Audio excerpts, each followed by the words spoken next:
मजदूर आदमी है, 500-600 रुपया कमाते हैं। कम तनख्वाह दे इन्हां दे गुजारे नहीं होंदे।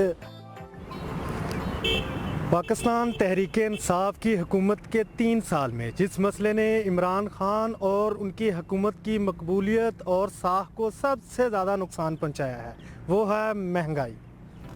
वज़रा की जानिब से माशी तरक्की के तमाम बयानात भी उस वक्त बेमैनी हो जाते हैं जब अवाम इन बयानात को सुनकर बाज़ार का रुख करते हैं और हर मरतबा कीमतें पहले से ज़्यादा होती हैं।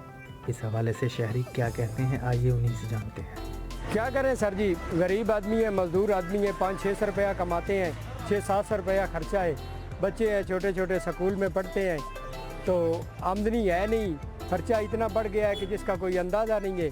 तनख्वाहां गरीबां ਦੀਆਂ ਫਿਕਸ ਨੇ, ठीक है, बहुत कम तनख्वाह दे इन्हां दे गुजारे नहीं होंदे।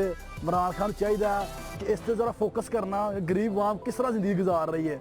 जो बाहर निकली दा बाहर देखी दा आके ਜਿਹੜੀ चीज़ 100 ਦੀ ਹੁੰਦੀ है घरों 100 लैके इत्थे आके 200 ਦੀ होई ਹੁੰਦੀ है।